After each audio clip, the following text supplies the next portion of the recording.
Hello. Today, I think I'm going to talk about eyes. I'm going to talk about the eyes. So we're going to talk about inspiration. I'm going to give you me top 5 people who inspire me. And I'm going to talk about identification, first of all. So let's get on with it.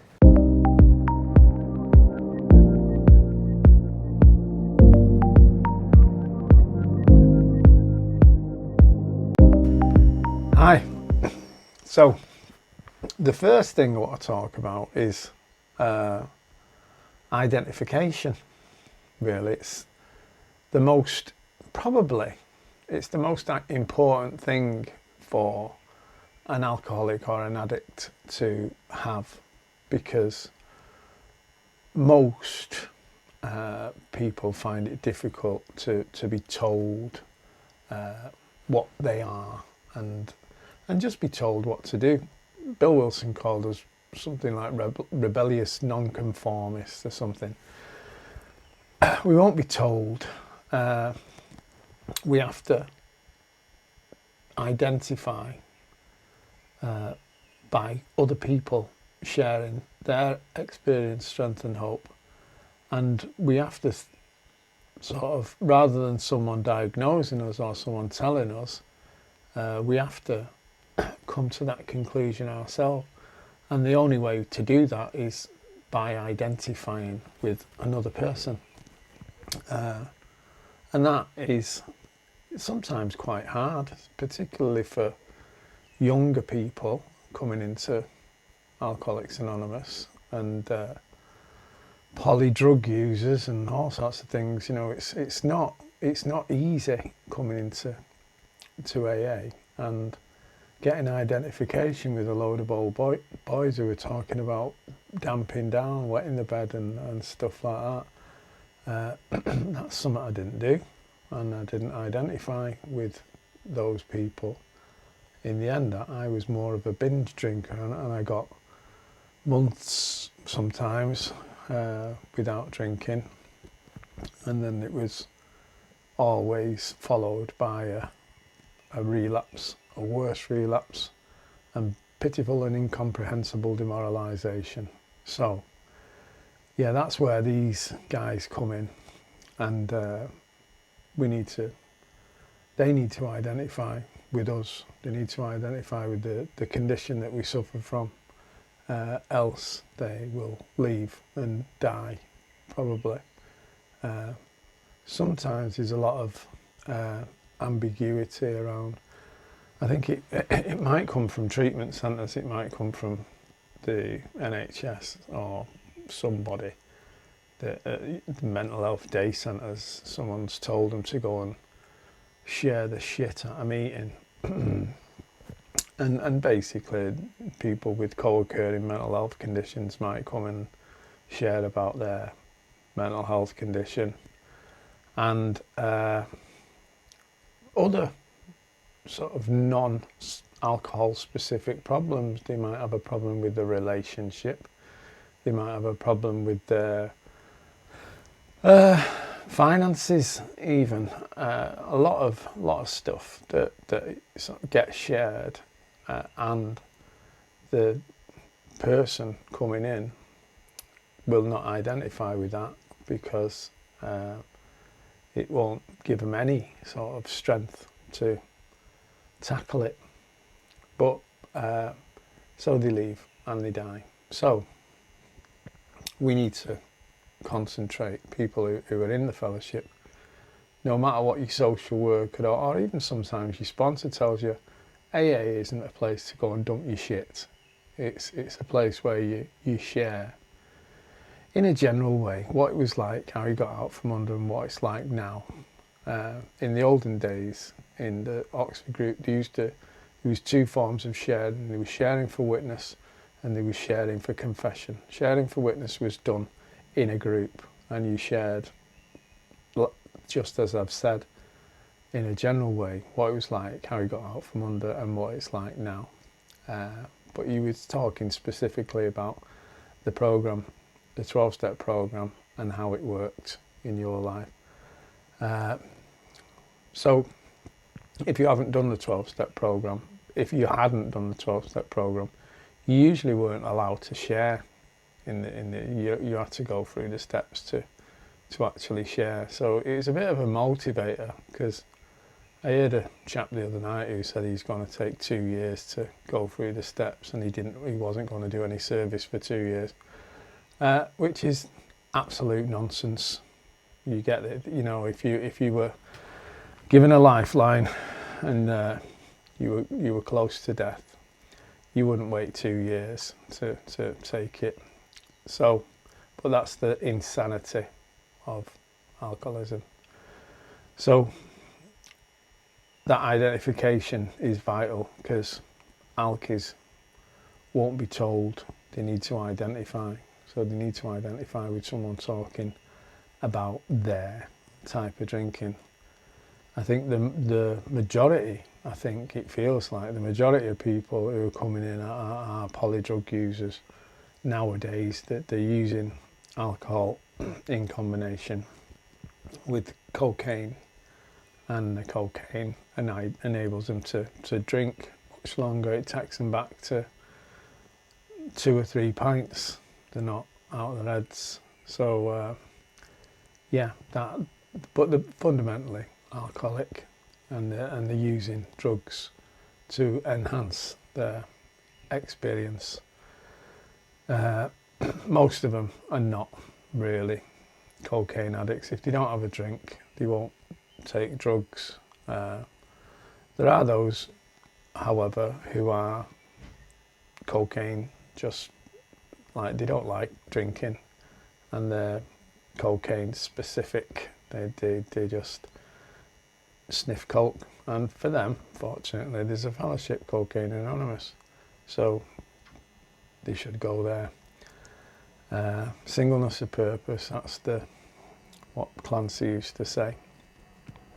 So yeah, identification. It's not about me. It's not about old boys excluding sort of new people. It's about identification, because that's the only way we can identify as an alcoholic. And there's a bit of an importance of you know, there's in AA they announce themselves as alcoholics. They say, I say, my name's John, I'm alcoholic, and it's for good reason. It's an act of humility. We're talking about honesty and humility being the same thing. So when you say that, it's an act of humility. You humble yourself in front of a group and say you're an alcoholic. And it's not cool being an alcoholic. It's never been cool being. It's not so bad being an addict. It's quite cool being an addict, and I think that's why quite a lot of people prefer it. You know, but it's never been cool. But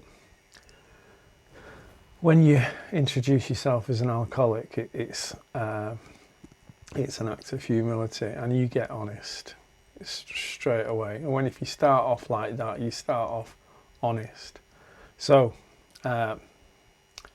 yeah, identification is essential for recovery. You know, you can talk at this counselling, all sorts of stuff doesn't work for alcoholics. They need to, they don't, I mean, basically, they can shut their mouth and listen to other people talking, and the cogs will whir inside, and their eyes will light up, and they'll have a light bulb moment, and they go, yeah, that's me. That's just like me. And that moment of clarity, that moment of identification, is the point where they accept or admit that they've got a real problem with alcohol that they can't manage on their own. And that is a real therapeutic turning point that you don't often get in treatment. You can't fabricate that. You can't get that in a counselling office or even in a counselling group, unless it's specifically for alcohol and it's run by an alcoholic, which isn't the case in most rehabs. Most rehabs are mixed, sort of, with different people who have drug addictions, various drug addictions, sex addictions, blah, blah, blah, and they all sit in the same room and try to identify. And funnily enough, they can't because they're not sharing the same thing, and there's no one leading it. The people who are leading it are, it says in the doctor's opinion, Dr. Silkworth, who was the most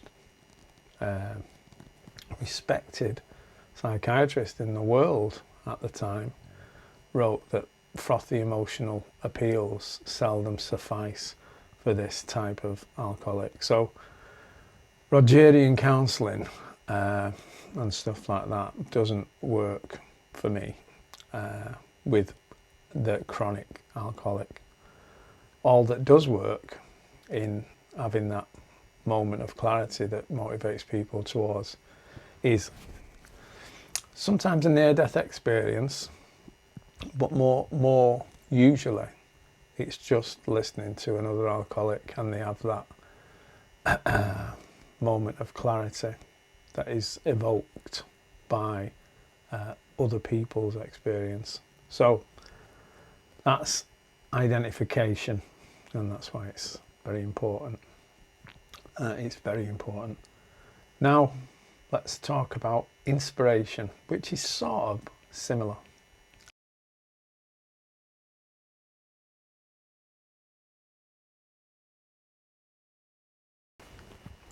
Right, inspiration. So there's a lot of people who inspire me or have inspired me, and they're you know, I don't know whether to do top 3 or top 5. Maybe I'll do top 5. All right, top 5 people who inspire me. At number 5, we'll have Mahatma Gandhi. He went against the government and the British and did miraculous things politically without violence, which was an amazing feat. And he showed people that what you could do without violence. And he acted with honesty and integrity, and I'm surprised he didn't kill him. So he's number 5. Number 4, Malcolm X. I'm not black, but I'm Malcolm X died the year after I was born. He was assassinated, and this is going to be a common theme with the people who inspire me. They generally go against the status quo. We want freedom by any means necessary. We want justice by any means necessary. We want equality by any means necessary. We want it now, or we don't think anybody's today. And they're like the kid in The Emperor's New Clothes. They just point out that the world's wrong and stop doing it. And he, unfortunately, advocated violence, and he's by any means necessary, he used to say. He's got there's a lot of quotes that are amazing, that have made people think differently and made me think differently. When I left Wythenshawe and my life of sort of destitution and crime, I had a image of myself which was pretty much not invented, but it was cultivated by the Daily Mail and News of the World. You know, people, scumbags like me, they were like Wayne and Waynetta on Harry Enfield. That's what we were like. And funnily enough, a lot of people bought into that stereotype, and there was no white writers about class in the 1980s. No one, what people who wrote about class, they wrote about class and colour, or class and gender. So Rosabeth Moss Kanter, feminist sort of writer, I liked her, and Malcolm X, who, he did a bit of jail when he was younger, and realised that, he was just sort of playing the game, but the game was sort of rigged for the man, as he called it. So he stopped, and he worked on his self-awareness and helping others to become aware of the terrible unfairness of America. So, I think Britain today is terribly, Britain 30, 40 years ago was terribly, terribly unfair. And now I've got lads who are my age, 60, who still think that they're worthless and useless. And they're not. But there's no one shouting their corner like the civil rights people were doing in America. And they had it a lot worse than us. I'm not sort of trying to pretend that kids from sinker states have got it, but there's no one shouting their corner. They don't know why they behave like they behave.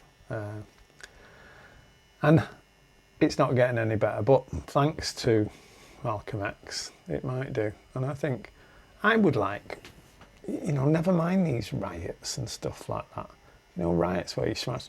Let's sort of march on Westminster and smash that place up. It's not their money. It's not their country, right? Let's take it. Yeah, by any means necessary. I don't mean that. Don't shut me down, YouTube. Number 3 is Bill Wilson, the co-founder, or founder, if you will, of Alcoholics Anonymous. And what inspires me about Bill is he was pretty much written off, and he written himself off. And there wasn't the infrastructure that there is now to help. So a lot of people, AA is massive, and you could go to nearly 200 meetings in Manchester a week if you wanted to, morning, afternoon and night. But a lot of people choose not to, fair enough. But Bill didn't have that luxury, and those people in America and in England at the time didn't have that luxury, that choice, that escape route. And he probably for some time wanted someone to take him out of the madness that he was in and just help him out. But there was no one there to do it. And he had a sort of moment of clarity. He realised that no one was going to do this, so he better do it himself. And he started the fledgling fellowship of Alcoholics Anonymous with the help of a few others. He wouldn't probably take full responsibility. There was a sequence of events that led to the setting up of Alcoholics Anonymous, but it was his drive, it was his vision that thought that it might be a worldwide, global organisation. And he understood that if it didn't have any traditions, it would fall apart. So for the founder and the person who put it all together, and the person who just had the energy, most people are waiting for someone else to do everything. You know, they're waiting for other people to give them a job or give them something to do. And there's other people who just do stuff. There's a problem and they just do it. And even though it means solving the problem for everyone else, he must have felt at times, why doesn't someone else do this now? Because people are just not like that. Anyway, Bill Wilson, number 3.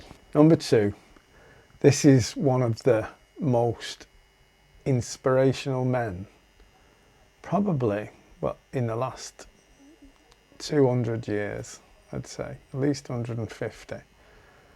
Martin Luther King. Obviously, he practiced. He spoke, and it sounded like it was just coming straight from the heart. But he was noted for practicing his speeches and rewriting, and getting other people to write them for him as well. So his "I Have a Dream" speech was, there's a bit of a debate about who wrote that. However, the delivery was amazing, and it was heartfelt. You could tell. Inspiration. That in an age of no internet, or not everyone, not most people didn't have a phone back in those days. So for thousands and thousands and thousands of people to come from all over America to stand at the Washington Monument to listen to that "I Have a Dream" speech, all on the same day, just by word of mouth, to want to go and see someone just talk is a phenomenon nowadays. We don't have that. However, there is a pattern emerging here. He was a civil rights leader, and like Mahatma Gandhi, he used like non-aggressive civil disobedience to make his point and to try and change the thinking of the government or the status quo. But he,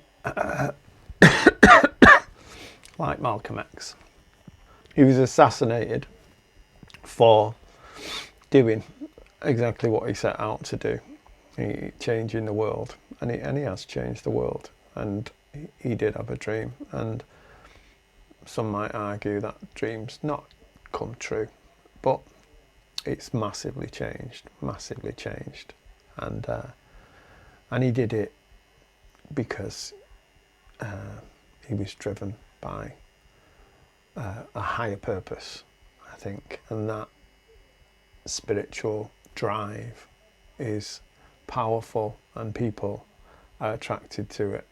And this is going to take us on to number 1. Right, number 1. And I've given this, so it's not really, it's number 1. And you might not like it, people might not like it, but Jesus, or the story of Jesus, because I don't know whether he existed or not, but the story's good. The story, if he did exist, brilliant, and I'm not really that bothered about his miracles or any of that Harry Potter stuff. I'm just bothered about, like the others, like Martin Luther King, like Malcolm X, that sort of rebel who said, no, it's not yours, it's not your land, it's not we don't follow you, we follow God, and that's it. We follow the great reality that lies within. We don't follow you, and you have no power over us, and that upsets, enrages people in power, and they had no choice but to kill him in their eyes. So yeah, I'm inspired by the story of Jesus.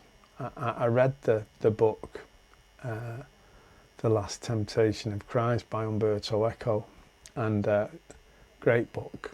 But film, Martin Scorsese film with what's he called, Willem Dafoe as Jesus, was so good as well. So I strongly advise you go and watch that. But at the end, it has a little bit of a different ending, because it showed Jesus as a man, just a man, a joiner, a carpenter, who he really just wanted to settle down and get married and have kids and just do normal stuff that normal men do. He liked the company of men. He liked the company of women. He was sort of, but he just wanted to be normal. He didn't want this burden. Heavy wears the crown. That's what Stormzy says, doesn't he? You know, he didn't want to be king. He just wanted a normal life. And in the film, at the end, he's being crucified, and he looks up to the heavens, and he says, you know, Father, why have you deserted me, or something? And God takes him off the cross, turns back time like Superman in Superman 2. He didn't spin around the world, but he turned back time somehow, and he wasn't crucified, and he was able to just get on with his life as if no one had heard of Jesus and stuff like that. So he took the burden away from him, and he took the pain away. And in the film, he ended up living with, I think he ended up living with 3 women, I'm not sure. Martha and Mary, who were Lazarus' sisters, and Mary Magdalene, who was quite fit in the film. I don't know who she was, I forgot who she was, but she was quite fit. But he was just shacked up with them, and had loads of kids, and, you know, good joinery business, and happy. But he went out in the market at the end. This is like, he goes out in the market in the end, and there's this mad, rabid preacher shouting, mad Greek, shouting his head off, telling them all about Jesus and how he died for our sins, and, you know, how he was crucified, and then he was he was ascended into heaven, blah, blah, blah. Telling these stories about this Jesus and all these miracles and this, that and the other. And all these people that were in the market, and they weren't enamoured of him, because these stories, you see them nowadays, preachers talking, and you know, some people listen, but most people think they're loons. And Paul was banging on. And Jesus got him at the end, and he said, excuse me. He said, I'm Jesus. And that didn't happen. And Paul, who was quite hard, he sort of gave him a look and said, you know, you shut your mouth. Like, the story's more important than you are. And that's the truth. That, for me, the story's more important than the fact. Yeah, and that's what inspires me. So someone who does the right thing, you know, and it's usually against, unfortunately, the right thing is not what the people in power are doing, usually. And they usually have to get rid of those type of people. I don't want to be gotten rid of. I've got about probably less than a year to live. But yeah, if you want to get rid of me, I'm not arsed. I'm on my way out anyway. So there's my top 5 inspirational cats. All right, I'll see you in the next one.